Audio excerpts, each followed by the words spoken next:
Elhamdülillah, elhamdülillah, elhamdülillahillezî. Hayy olmak istiyorsanız, Allah yolunda olunuz, Allah yolunda yaşayınız, Allah yolunda ölünüz. İnsanlar öldükten sonra dirilmeye inandıkları nispetle mahalik iktiham ederler. Ahirette Mevla'nın huzuruna çıkmayı hedef alarak hareket edecektir.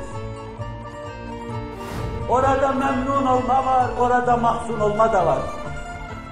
Allahu Teala ve Tekaddes Hazretleri makbulin ve mahbubin zümresine ilhak buyurur. Muhterem Müslümanlar, kıymetli şeylerin badi heva yok olmaması, en parlak, en cazip şeylerin mesnetsiz solup gitmemesi, katlanılan meşakkatlerin, çekilen ıstırapların boşu boşuna olmaması ancak ahirete inanma sayesinde elde edilir.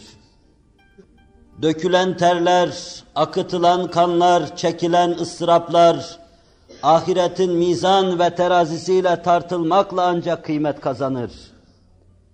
Nice emekler vardır ki dağları yerinden sökecek çaptadır. Fakat bu emeklere bir mükafat, bir karşılık verilmemiştir. Dağı yerinden sökecek, küre-i arzın hareket devrini değiştirecek, insanlığın kaderi üzerinde tesir edebilecek, en güçlü, en muktedir kimselerin hareketleri adeta boşuna gitmiştir. Bu hareketlerin boşa gitmemesi ancak ahiret sayesinde olacaktır. İç ıstırapları, bütün teessürler, telehhüfler ve hüzünler ancak ahiretle mükafata erecek ve kırık gönüller ancak ahirette tamir edilecek huzura kavuşacaklardır. Resul-i Ekrem aleyhissalatu vesselam'ı düşünün. Beşerin en mümtaz varlığı, insanlığın daima kendisiyle iftihar ettiği iftihar tablosu fahri kainatı düşünün. Düşünün ki 60 küsür senelik hayatı içinde dünya zevki namına bir şey tadmadı. Düşünün ki Kisra'nın, Heraklius'un saraylarının bütün zinet ve debdebesi, İslam'ın hazinelerine aktığı dönemde dahi Resul-i Ekrem eteğini dünyanın tozuna toprağına bulaştırmadı. O sadece adeta bu dünyada ıstırap çekmek, bir hamile gibi büyük bir hakikati doğurmak için ıstırap çekti ama muttasıl ıstırap çekti. Aç durdu, susuz durdu, terkan içinde kaldı, cepheden cepheye koştu, içindeki büyük hakikati duyurmanın heyecanını yaşadı, sesi soluğu kesildi. Ne elde etti? Bu büyük ıstıraplı insan, bu insanlığın en büyük çilekeşi ne elde etti acaba?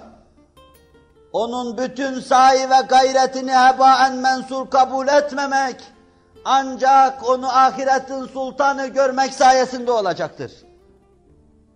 Resul-i Ekrem aleyhissalatu vesselam, 2 gün üst üste karnını doyuracak kadar hayatında yemek yemedi, sahabi anlatıyor. Değil 2 gün üst üste yemek yemek. Ebu Hüreyre yanına girdim diyor Resul-i Ekrem aleyhissalatu vesselamın. Oturarak namaz kılıyordu. Otururken dahi ıstırap dökülüyordu kendisinden. Yanına sokuldum selamdan sonra. Hasta mısın ya Resulallah dedim. Kulağıma fısıldadı duyacağım şekilde. El-cu ya Ebu Hüreyre. Açım ya Ebu Hüreyre, onun için kalkamıyorum buyurdu. Gözyaşlarımı tutamadım. La tebki ya Ebu Hüreyre. Fe inne şiddetel azab la yusibul cai'a ferman etti. Ağlama Ebu Hüreyre. Kıyamette azabın şiddeti dünyada aç duran kimselere isabet etmez buyuruyordu. Badi hava mı gitti Resul-i Ekrem'in ıstırabı? Boşuna mı gitti açlığı ve susuzluğu? Mehalike göğüs gerenler, bela ve musibetleri merdiven merdiven aşanlar, dağları devirenler, en büyük cihangirler, insanlığın efkar ve kalbini tenvir eden nebiler, çekmedikleri kalmadı. Ama gördükleri de olmadı. Öyleyse çektiklerinin karşılığını görecekleri bir alem gelecektir. Burada her sahi muhakkak neticesiyle sahi yapanın karşısına çıkacaktır. Ebu Übeyde İbnül Cerrah'a dikkat edin. Size Resul-i Ekrem'in tanıtması için de ümmetin emini diye tanıtılan Necran vefdi geldi. Ya Resulallah bize iyi bir adam gönder de dinimizi anlatsın. Ya Resulallah bize emin bir adam gönder. Kum ya Ebu Übeyde. Kum ya Ebu Übeyde, kalk Ebu Übeyde. Bu size bir emindir, hakkıyla emindir. Bu hakkıyla emindir. Vefd uzaklaşıyordu, Nebi'nin sesi geliyor arkadan. Bu hakkıyla emindir sesi geliyordu durmadan. Ebu Übeyde hakkıyla emindi. Halid Ömer tarafından azledilince Ebu Übeyde yerine kumandan olarak tayin edilmişti.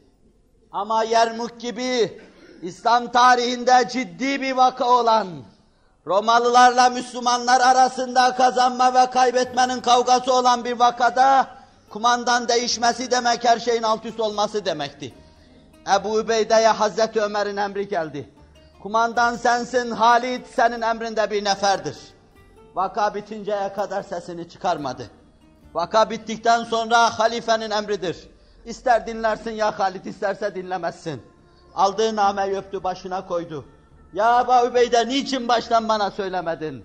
Ne demek ya Halid? Senin ne olduğunu, vakanın ne olduğunu biliyoruz. Nasıl seni değiştirirdim ben o vakada? Ete-i Ömer'in ifadesiyle dünyanın tozuna toprağına bulaşmamış Ebu Übeyde. Ondan sonra bütün Şam önlerinde, Anadolu işlerine kadar İslam ordularının başkumandanı. Ömer son ziyaretinde Şam önlerinde ecnatla karşılaştı. Veba salgını da ortalığı kasıp kavuruyordu. Benim kardeşim nerede diye sordu. Kim senin kardeşin? Ey Allah'ın peygamberinin halifesi. Ebu Übeyde dedi kardeşim. Çadırına götürdüklerinde Ömer gözyaşlarını tutamadı. Koca başkumandanın çadırının içinde sadece bir hasır vardı. Ve sadece bir oyun yiyecek kadar arpa unundan bir şey vardı. Kırbası vardı. Yayını okunu yapmakla meşguldü başkumandan. Ömer gözyaşlarını tutamadı. Ebu Übeyde dünya herkesi değiştirdi. Fakat senin karşında daima dünyayı mağlup gördüm. Seni değiştiremedi dediğini duyarız.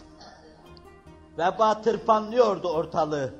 Ömer ordudan ayrılırken seslendi Ebu Übeyde. Nereye ya Ömer? Nereye Allah'ın kaderinden kaçıyorsun? Allah'ın kaderinden Allah'ın kaderine kaçıyorum. Gazabından affına sığınıyorum demek gibi bir şey deyip vebadan uzaklaşıyordu. Ve sonra da Ebu Übeyde'ye mektup yazıyor. Mektubumu eline alır almaz derhal gel. Ömer'in Ebu Übeyde'ye ihtiyacı vardı. Resulün emin dedi, eminun hakkan dedi, tesbih gibi tekrar ettiği, böylece tavsif ettiği, göklerde adını anarken çınıltı ve inleme meydana getirdiği bu büyük insana ihtiyacı vardı. Namemi alır almaz derhal gel. Namenin arka tarafına çevirdi, Ebu Übeyde yazdı. Ya Ömer biliyorum, ben şu anda ordumun içinde ve huzur içindeyim. Veba hastalığının kasıp kavurduğu ordunun içinde teselli verici bir kumandan lazım. Biliyorum ki beni ordumdan uzaklaştırmak istiyorsun. Veba bana isabet etmesini istemiyorsun. Ama ben huzur içindeyim. Name Ömer'in eline geçince hıçkırıklarını tutamadı, ağladı. Ebu Übeyde öldü mü? Ölmedi fakat ölmek üzeredir buyurdu. Ebu Übeyde'nin sahi boşuna mı gidecek? Ağlayanların gözyaşları boşuna mı gidecek? Gönüllerini bir mısrap haline getiren, hak diye illeyen bütün insanların iç ıstırapları boşuna mı gidecek? Ceyhun olan gözyaşları boşuna mı gidecek? Eracif içinde canlı yaratan, en kıymetsiz şeyleri değerlendiren, en adi seslere cevap veren, en ehemmiyetsiz ve hakir arzuları isaf eden, Hazreti Allah Celle Celaluhu, Ebu Übeyde'nin sesine kulak vermeyecek mi? Ömer'in feryadını dinlemeyecek mi? Nebinin arzu ve isteklerini isaf etmeyecek mi? Yığın yığın çilekeşler, yığın yığın mustaripler, yığın yığın hayatın yükünü sırtında taşımış, dağları devirmiş büyük, dev insanlar, iç yapıları itibariyle cihanlara sığmayan bu büyükler sahi etmişler. Ve en leyse lil insani illa ma sa'a. İnsana sayinden başka ne vardır? Ve enne sa'yehu sevfe yura. O yaptığı sahi görecek, yaptığı sahinin neticesi ona gösterilecektir. ثُمَّ يُجْزَاهُ الْجَزَاءَ الْاَوْفَى. En âlâ şekilde, eksiksiz ve kusursuz, Mevla-i Müteal, sayeden herkesin sayinin karşılığını ifade edecek, yerine getirecek, o talihli kimseleri mesut ve bahtiyar kılacaktır. Cenab-ı Hak kulağı sağır, gözü kör, aklı gözüne inmiş, her şeyi maddede arayan, şu 20. asrın materyalist insanlarına bu hak ve hakikatları duyursun, ölümden sonraki hayata göre hayatlarını tanzim etme imkanlarını bahşetsin. Paslı vicdanlara, ölü duygulara Cenab-ı Hak huşşarlık ihsan eylesin. Ela inne ahsenel kelam ve eblegan nizam. Kelamullahil melikil azizil allam. Kema kâlallahu tebâreke ve teâlâ fil kelam. Ve izâ kure'el Kur'anu festemi'û leh ve ansitû leallekum turhamun.